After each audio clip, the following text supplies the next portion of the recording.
Hi friends, good afternoon. This is today's second class and very important part from the structure of atom is de Broglie hypothesis. In this, many relations are there and on that relations, different type of the numericals are. It's very easy, but many people don't know, and in NCERT, all these relations are not mentioned. That's why in JEE or in NEET or NDA, you don't solve the problems. That's why please concentrate here. It's a very important class. And what is mean by the de Broglie hypothesis? You know what is mean by the hypothesis. Hypothesis is the information given by the scientist which is not proven. Which is not proven. That's why de Broglie gives a hypothesis, and after de Broglie, his two students prove that what de Broglie says. That's why it's very important. De Broglie says that, but not proven. But his students are prove that. Okay, and what de Broglie says, according to, आपको पता है कि light का जो nature है, आपने physics में पढ़ा होगा, लाइट का नेचर क्या है? ड्यूअल नेचर है. लाइट का नेचर क्या है? ड्यूअल नेचर है या ना? लाइट का नेचर कैसा है? ड्यूअल नेचर है.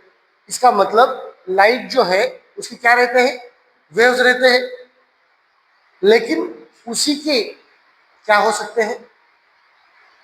लाइट का दूसरा नेचर कौन सा हो सकता है? पार्टिकल नेचर हो सकता है. ये भी पता चला था. तो de Broglie ने क्या बोला? अगर लाइट का नेचर क्या हो सकता है? पार्टिकल क्या हो सकता है? तो ये आपने एटम, इलेक्ट्रॉन, प्रोटॉन, ये सब छोटे छोटे पार्टिकल्स है या ना? तो इसका ये तो ऑलरेडी पार्टिकल है. लाइट का पार्टिकल हो सकता है, तो पार्टिकल का क्या हो सकता है? लाइट का नेचर हो सकता है. ऐसा उसने हाइपोथेसिस दिया, and that is a de Broglie hypothesis. Exactly उसने क्या बोला ये देखो, आराम से समझो. de Broglie ने क्या बोला? According to de Broglie, electron possess both particle and, इसमें क्या बोला? Particle and wave nature. जो इलेक्ट्रॉन है उनका नेचर कैसा है? देखो, इलेक्ट्रॉन है तो पार्टिकल है. किसने प्रूव किया था? जे थॉमसन ने. उसने क्या बोला? इलेक्ट्रॉन जो है ये कैसे वेव जैसी जाती है. वेव. समझ में आ रहा मैं जो बोल रहा हूं? अब तक हम क्या बोल रहे थे? अब तक हम क्या बोल रहे थे? अगर ये स्कॉटिंजर ने ये बाद में ये चीज को उठाया, मतलब ये जो de Broglie की चीज थी उसके बाद में 100-150 साइंटिस्ट इसी काम पे लग गए थे, ये समझो. और उसके बाद में एक्चुअली जो भी आपके आगे की इक्वेशन है, तो उसने क्या बोला कि ये पार्टिकल है तो इनको भी वेव हो सकता है. मतलब समझो, एक समझो, आराम समझो. यहां पे तुम्हारा न्यूक्लियस है, समझो, बराबर है. इलेक्ट्रॉन जो समझो है, तो वो उसने क्या बोला है? कैसा है? तो इलेक्ट्रॉन ऐसे भी फ्लो कर सकते हैं, बोलो उसको. और वो किसी भी डायरेक्शन में कर सकते हैं भाई, ऐसे नहीं ना, वही डायरेक्शन में कर सकते हैं.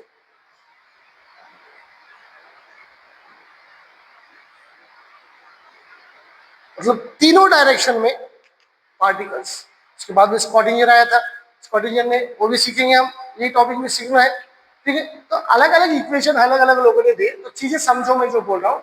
de Broglie का कहना इतना ही था कि इलेक्ट्रॉन जो है उसका दोनों भी नेचर पॉसिबल है. इलेक्ट्रॉन ऑलरेडी पार्टिकल्स है तो उसका वेव भी नेचर होना चाहिए, इसे उसने बोला. तो जो भी छोटी छोटी चीजें हैं, जैसे कि एटम है, प्रोटॉन है, न्यूट्रॉन है, ये सब क्या करते हैं? पार्टिकल जैसे भी बिहेव करते हैं और वेव जैसे भी बिहेव करते हैं. ऐसा थ्योरी किसने दिया? de Broglie ने थ्योरी दिया. ठीक है. तो उसने क्या किया? देखो, एनर्जी का इक्वेशन आपको पता है, E इक्वल टू क्या है? mc². E इक्वल टू क्या है? mc² एक इक्वेशन है एनर्जी का. और दूसरा क्या है? E equal to hν. तो उसने क्या किया? E इक्वल टू mc² और E इक्वल टू hν, ये जो दो है उसको क्या किया? इक्वेट किया. आपको पता है न्यू का मतलब c/λ, तो E इक्वल टू mc² इधर रखा और E इक्वल टू क्या है? hν. न्यू का मतलब c/λ, तो h c/λ रखा और ये इक्वेशन दिया उसने. तो लैम्डा इज इक्वल टू क्या आ जाएगा? h/, देखो, AC और AC² कट करो, बराबर है। तो यहाँ पर क्या रहेगा, सी रहेगा। तो यहाँ पे सर आपने वी क्यों लिखा है, सी मतलब क्या है, वेलोसिटी है। सी मतलब क्या है, velocity of the light in air. अभी वेलोसिटी है एयर में, तो उसके लिए हमने वी लिखा। अगर पार्टिकल की वेव की अगर वेलोसिटी है तो हम उसको क्या लेते हैं, 3 × 10⁸। कल देखा आपने सी का वैल्यू, ठीक है। तो ये क्या है, h/mv, और lambda is equal to h/mv, that is the equation for the de Broglie hypothesis. क्या दिया उसने, मतलब देखो मैं जो बोल रहा हूं समझो। एक पार्टिकल है, एक पार्टिकल है, समझो इलेक्ट्रॉन है। क्या है, एक इलेक्ट्रॉन है। इलेक्ट्रॉन तो पार्टिकल नेचर दिखाता है, लेकिन अगर इलेक्ट्रॉन अगर वेव जैसे ट्रैवल करेगा तो उसका वेवलेंथ होगा ना। तो वो वेवलेंथ कैसे कैलकुलेट करेंगे, तो उसने ये दिया है। इलेक्ट्रॉन तो पार्टिकल है, ये प्रूव हो चुका है, उसका कुछ मास है, जो भी है चीजें, बराबर है। अब उसने क्या बोला, इलेक्ट्रॉन वेव है, तो उसका वेवलेंथ क्या होगा। तो हमको क्या लेना पड़ेगा, ये तुम्हारा प्लैंक्स कांस्टेंट 6 पॉइंट बराबर है, कितना था 6 पॉइंट, इधर लिखा है 6.6 × 10⁻34 जूल पर सेकंड। ये ले लो, इधर मास ऑफ इलेक्ट्रॉन ले लो और इलेक्ट्रॉन का वेलोसिटी ले लो, आपका क्या आ जाएगा, वेवलेंथ आ जाएगा। क्लियर है क्या, उसने सीधा दिया है मास इन KG, velocity in metre per second, and ये चीज प्लैंक्स कांस्टेंट जूल पर सेकंड। क्लियर है बच्चों, एकदम क्लियर है क्या, डी ब्रॉय ने क्या कहा, एकदम क्लियर है। उसका बोलना था जैसे लाइट का ड्यूअल नेचर होता है वैसे ही पार्टिकल का भी ड्यूअल नेचर होता है, उसका वेव जैसे नेचर होता है, और उसका वेवलेंथ कैसे निकालना उसने बताया। ठीक है, तो कुछ रिलेशन है, बहुत बार नीट जेई में एनडीए में क्वेश्चन आते हैं इसके ऊपर, बहुत इजी है, सब बच्चे छोड़ देते हैं, लेकिन वो रिलेशन बच्चों को पता नहीं होते। तो मैंने रिलेशन कुछ लिखे हैं, एक बार देख लो। पहला रिलेशन क्या है, relation between lambda and P. P मतलब मोमेंटम, पी क्या है, मोमेंटम है। तो हमको पता है P is equal to mv होता है, P is equal to momentum is equal to mass into velocity. बस lambda is equal to h/mv है, mv की जगह पे P रखो, आपका फर्स्ट रिलेशन आ गया, lambda is equal to h/p। बस mv को P बोलते हैं पता है, तो ये डी ब्रॉय हाइपोथेसिस में आपको उसको P रख दो, काम खत्म हो गया। क्लियर है, तो देखो फाइंड द मोमेंटम, क्वेश्चन में आया वाला है, find the momentum of a particle of wavelength 10⁻30 metre, जिसका 10⁻30 मीटर वेवलेंथ है, ऐसे पार्टिकल का मोमेंटम फाइंड आउट करो बोला उसने। तो इक्वेशन तो यहीं पर है, lambda is equal to h/p। Lambda कितना दिया है, वेवलेंथ कितना दिया है इसमें, 10⁻30 रख दियो, 10⁻30 रखा। एच कितना होता है, 6.6 × 10⁻34 होता है, रख दिया। पी इधर लो, पी इधर लो, 10⁻30 है, 10⁻34 काट दो, तो 10⁻- क्या आएगा, 4 आएगा, 6.6 × 10⁻4, दैट इज द मोमेंटम। ये क्या आएगा तुम्हारा, मोमेंटम आएगा। क्लियर है क्या, what is the momentum, 6.6 × 10⁻4 metre. Clear है बच्चों, चलो आगे देखो। ये और एक रिलेशन दिया है, relation between lambda and kinetic energy. अब देखो हमको पता है lambda is equal to h/mv, और kinetic energy is equal to क्या है बेटा, हाफ mv²। अभी यहाँ पर क्या करो पता है क्या, दोनों तरफ m से मल्टीप्लाई करके लो, दोनों तरफ क्या करके लो, m से मल्टीप्लाई। अभी इसको m से मल्टीप्लाई किया तो क्या आएगा, m इंटू काइनेटिक एनर्जी आएगा, और इसको m से मल्टीप्लाई किया तो हाफ, इधर m था अभी m² किया, v² है, बराबर है। अभी उसने कुछ नहीं किया, उसने कुछ ज्यादा नहीं किया, एक 2 को इधर पास किया, तो क्या आएगा, mv² इज इक्वल टू क्या आएगा, mv² is equal to 2m kinetic energy आएगा। फिर स्क्वायर रूट लो इसका, इसका स्क्वायर रूट क्या आएगा, mv, और इसका स्क्वायर रूट क्या आएगा। ये जो mv का वैल्यू है यहाँ पर पुटो, मतलब रखो, पुट कर दो, कर दिया। Lambda is equal to h/mv, lambda is equal to h/√2m into kinetic energy. समझ गया मैं जो बोल रहा हूँ, आराम से समझो, एक दो बार लिखो, लिखते लिखते लब हो जाए। ऐसा एक पेन का एडवर्टाइज था रोटोमैक हमारे टाइम में, तो लिखो, समझना चालू हो जाएगा। ठीक है क्या, नेक्स्ट है relation between lambda and potential difference. आपको पता है potential difference V volt, volt में लेते हैं पोटेंशियल डिफरेंस। काइनेटिक एनर्जी क्या होता है बच्चों? Charge into potential. तो काइनेटिक एनर्जी मतलब क्या हो गया? चार्ज को लिखते हैं हम Q into potential difference V, capital V लिखते हैं पोटेंशियल डिफरेंस को। तो ये जो काइनेटिक एनर्जी वाला चीज है Q इंटू वी, बस ये काइनेटिक एनर्जी की जगह पे क्या करो? Q इंटू वी रखो और वही इक्वेशन आएगा वापस। समझिए क्या? क्लियर है क्या? इसमें कुछ प्रॉब्लम बच्चों? चलो नेक्स्ट देखो, a relation between lambda and potential difference, बराबर है। क्या दिया है उसने? H M Q V. तो यहां पर क्या है बच्चों? यहां पर देखो मास, ये जो सब चीजें हैं, ये जे और ये सब क्या है? कांस्टेंट है। मास ऑफ इलेक्ट्रॉन फिक्स है, चार्ज ऑन इलेक्ट्रॉन फिक्स है, एच फिक्स है, ये सब फिक्स है। तो उसका कैलकुलेशन निकाल के रखा है 12.24 और अंडर रूट क्या आएगा? अभी 12.24 जो है, इसको अगर स्क्वायर रूट में लेना है तो 12 का स्क्वायर कितना है? 144। तो 12.24 का स्क्वायर किया तो नियर अबाउट 150 आता है। क्या आता है? 150।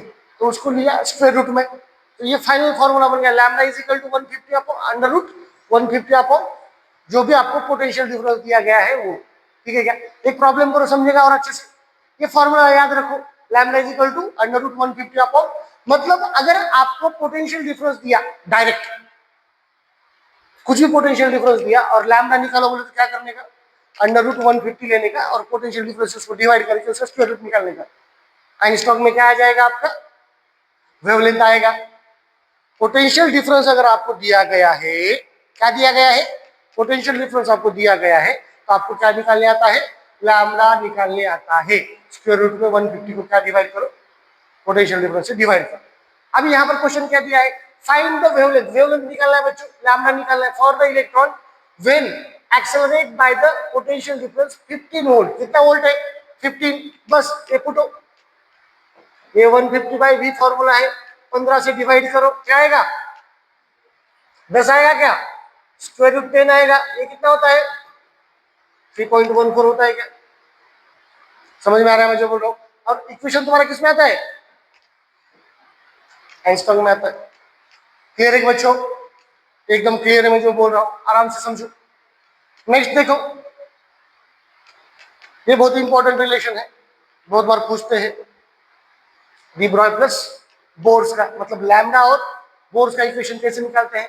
देखो आपको पता है ये क्या है बच्चों? बोर्स का थर्ड पोस्टुलेट याद आ रहा है क्या आपको? Angular momentum is integral multiple of the H by 2 पाई। तो हम लिखते हैं एन एच बाई 2 पाई। और ये क्या है तुम्हारा? डी ब्रॉय इक्वेशन है ना? तो क्या किया है उसने? आराम से समझो। ये देखो, ये देखो क्या करेंगे हम? ये 2 पाई को उधर लेके जाएंगे, एम को डिवाइड करेंगे तो क्या आएगा? 2 pi r, 2 pi into r आएगा, एम इधर डिवाइड करो एन एच बाई, और लैम्डा इज इक्वल टू क्या है? एच बाई एम, ये एच बाई एम इधर है, इसकी जगह पे लैम्डा रखो, तो 2 pi r is equal to क्या आएगा? H by M V. H by M V क्या है? लैम्डा। पुटो एन लैम्डा आ जाएगा, तो 2 pi r is equal to क्या गया? N lambda. समझ में आ रहा है मैं जो बोल रहा हूं? तो here N is number of waves, means क्या है? Number of waves. क्लियर है क्या? It's very important equation. ठीक है, इसके ऊपर ये कुछ न्यूमेरिकल जो है बच्चों, ठीक है, वो भी हम देखेंगे। देखो क्या दिया है, देखो an electron having initial kinetic energy. Kinetic energy क्या दिया है? स्टार्टिंग में काइनेटिक एनर्जी कितनी है बोला? 6 volt. Is accelerated through the potential difference of 4 volt. ठीक है, find the lambda state electron. अभी नेट काइनेटिक एनर्जी क्या है? पहले 6 थी प्लस 4 किया, अभी कितना है? 10 इलेक्ट्रॉन वोल्ट, बराबर है क्या? अभी आराम समझो, पोटेंशियल डिफरेंस कितना दिया है? पोटेंशियल डिफरेंस कितना दिया है? V इज इक्वल टू क्या है तुम्हारा? अभी आराम से देखो मैं जो बोल रहा हूं, यहां पर आपका एक इक्वेशन दिया था 150 by V, 150 by V। 150 by क्या करो? V कितना रखो? 10 रखो, कितना आया? अंडर रूट 15 मीन्स 3.8 समथिंग आएगा उसका, क्योंकि 16 का 4 रहता है, बराबर है क्या? 16 का स्क्वायर रूट क्या होता है? 4। 15 है, मतलब 3.8 के आसपास कुछ आएगा। समझ रहे हैं मैं जो बोल रहा हूं? तो इस तरह से आप क्या कर सकते हैं, पहले का काइनेटिक एनर्जी 6 था, उसको थोड़ा एक्सेलरेट किया तो कितना हो गया, 10 हो गया था, बराबर। और उसमें पोटेंशियल डिफरेंस उन्होंने कितना दिया है, 10। बस अभी यहाँ पर जो भी चीजें है, आपको अगर पोटेंशियल डिफरेंस पता है तो आप क्या कर सकते हैं, प्रॉब्लम कर सकते हैं। क्लियर है क्या? आराम से समझो। तो ये आप क्या कर सकते हैं, आराम से लिख लो एक बार पूरे स्लाइड्स जो है, एक बार देख लो, ठीक है, कर लो, ठीक है। Thank you. इसके बाद काम कल देखेंगे बच्चों। Good morning friends, today we discuss very small and important topic, and that is Heisenberg's uncertainty principle. Heisenberg क्या बोलता है ये समझो, कि अगर कोई भी छोटी चीजें है, जैसे कि इलेक्ट्रॉन है, प्रोटॉन है, जो भी है, वो अगर मूव कर रहे हैं तो एट ए टाइम हम उसका पोजीशन और दूसरा मोमेंटम, पोजीशन और मोमेंटम दोनों भी एग्जैक्टली हम नहीं बता सकते, उसमें कुछ ना कुछ एरर होता है। समझो क्या हो रहा है बच्चों, यहां पर क्या है, एक इलेक्ट्रॉन है समझो, और ये घूम रहा है। इलेक्ट्रॉन बहुत तेजी से घूमता है, हमने देखा है velocity of the electron is 10⁶ metre per second के आसपास रहता है। तो समझो हमने बोला इलेक्ट्रॉन यहां पर है, ऐसा बोले तो इलेक्ट्रॉन और 4 चक्कर मारेगा, तो कहां पर है एग्जैक्ट बोल सकते हैं क्या? समझो हमने उसकी फोटो निकाल ली, चलो ठीक है इलेक्ट्रॉन यहां पर है, अगर उसकी फोटो निकाली तो हम उसका मोमेंटम नहीं बता सकेंगे, उसकी वेलोसिटी नहीं बता सकेंगे। सही बात है, मतलब एक चीज का एग्जैक्ट वेलोसिटी, मोमेंटम में क्या आता है, मास इनटू वेलोसिटी, तो वेलोसिटी और पोजीशन। समझो हम बाइक पे जा रहे हैं, किसी ने हमको बोला तो कहां पर है, हम बोले जेनेसिस के सामने, जेनेसिस के सामने बोलने तक हम पोजीशन चेंज कर देते। समझ में आ रहा है क्या? तो एक जगह, क्योंकि वो चीज कंटिन्यू घूम रही है ना, तो दो चीज है, एक है आपका पोजीशन और दूसरा है मोमेंटम, ये दोनों भी हम एग्जैक्ट नहीं बोल पाते हैं। इसके वजह से हाइजेनबर्ग ने क्या बोला, the exact position and exact momentum of a fast moving object can not be determined at the same time. उसके लिए उसने एक इक्वेशन दिया कि कितना एरर हो सकता है, कितना एरर हो सकता है, delta X into delta P. क्या बोला है, delta X into delta P is greater than और equal to H by 4 pi, greater than और equal to H by 4 pi. अभी जो एच बाई 4 पाई है, ठीक है, तो ये डेल्टा एक्स क्या है, अनसर्टेनिटी इन द पोजीशन, और डेल्टा पी क्या है, uncertainty in the momentum. Clear है? तो ये दोनों अनसर्टेनिटी, और दैट इज द फॉर्मूला। अभी आपको पता है कि पी क्या है, मोमेंटम, तो पी इज इक्वल टू क्या आएगा, मास इंटू वेलोसिटी, तो डेल्टा पी के क्या आएगा, M into delta E, delta V. ये पुट करो, ये पुट करो ये फॉर्मूला में, तो क्या आएगा, delta X is equal to delta X into M delta V, M delta V is greater than और equal to H by 4 pi. Clear है? उसके बाद में ये एम को डिवाइड में ले लिया, तो ये एक इक्वेशन बन गया। मतलब अगर उसने पूछा कि हमको क्या पूछा, डेल्टा एक्स और वेलोसिटी का रिलेशन बताओ, तो क्या आएगा, H by 4 pi M. Momentum का बोले तो क्या आएगा, एच बाई 4 पाई। इधर डेल्टा एक्स है, उधर डेल्टा एक्स है, इधर डेल्टा वी है, उधर डेल्टा पी है, और इधर डेल्टा वी लेना है तो इधर मास से डिवाइड करना पड़ेगा। क्लियर है? That is the Heisenberg uncertainty principal. कुछ रिलेशन है। अब रिलेशन देखो, यहां पर रिलेशन दिया है delta E and delta T के बीच में, change in energy and change in time. तो क्या किया है वो समझो, ये क्या है अपना, ये क्या है, Heisenberg uncertainty principal, delta X into delta P is greater than और इक्वल टू एच बाई 4 पाई है। बस कुछ नहीं है, इसको क्या करो, डेल्टा टी से डिवाइड भी करो और मल्टीप्लाई भी करो। तो मल्टीप्लाई किया, डिवाइड किया, मल्टीप्लाई और क्या किया, डिवाइड किया। आपको पता है डेल्टा पी क्या होता है बच्चों, ये तुम्हारा पी मतलब मास इंटू वेलोसिटी, वेलोसिटी पर टाइम क्या होता है, एक्सेलरेशन, और मास इंटू एक्सेलरेशन क्या होता है, फोर्स। समझ गया मैं जो बोल रहा हूं? तो यहां पर क्या आएगा, ये टोटल क्वांटिटी क्या आएगा, फोर्स आएगा, और इंटू डेल्टा टी ऐसे कैसा रहेगा, डेल्टा एक्स ऐसे रहेगा। अभी डेल्टा एक्स अगर फोर्स लगा रहे हैं और पोजीशन चेंज हो रही है, उसी को तो हम एनर्जी बोलते हैं। तो delta X into delta F क्या होगा, delta E into delta T is equal to क्या हो जाएगा, एच बाय 4। क्लियर है? That is the relation between delta E and delta T. Delta is uncertainty in the energy and delta T is uncertainty in the time. Clear है? इसका एक बच्चों numerical लेते हैं, अच्छा प्रॉब्लम है, आया था एग्जाम में। देखो, uncertainty in the position is twice. उसने कंडीशन दिया है, क्या दिया है, कंडीशन अनसर्टेनिटी पोजीशन। पोजीशन मतलब डेल्टा एक्स कितना है बोल रहा है, ट्वाइस। किसके, uncertainty in the momentum. Momentum की जितनी अनसर्टेनिटी है उसके ट्वाइस क्या है, अनसर्टेनिटी इन द पोजीशन है। तो क्या लेना पड़ेगा हमको, delta X is equal to delta P. Momentum uncertainty in the position is twice that of uncertainty in the momentum. तो मोमेंटम ट्वाइस है डेल्टा एक्स के, समझ गए? ये हो गया तुम्हारा कंडीशन। अभी डेल्टा पी को क्या लिख सकते हैं आप, अभी हमने देखा है एम डेल्टा वी लिख सकते हैं। तो डेल्टा एक्स का वैल्यू क्या आया, 2m डेल्टा वी, सही है क्या? और हम प्रॉब्लम में क्या लेते हैं, delta X into delta V, ये आपका क्या है, फॉर्मूला है, हाइजेनबर्ग अनसर्टेनिटी प्रिंसिपल है। Delta X into delta V is equal to H by 4 pi M, है ना? अगर यहाँ पर v आता है तो यहाँ पर डिवाइड में m आता है, मैं अभी बोला था, बराबर है? ये आपका फॉर्मूला है। अब ये डेल्टा एक्स की जगह पे ये पुट कर दो,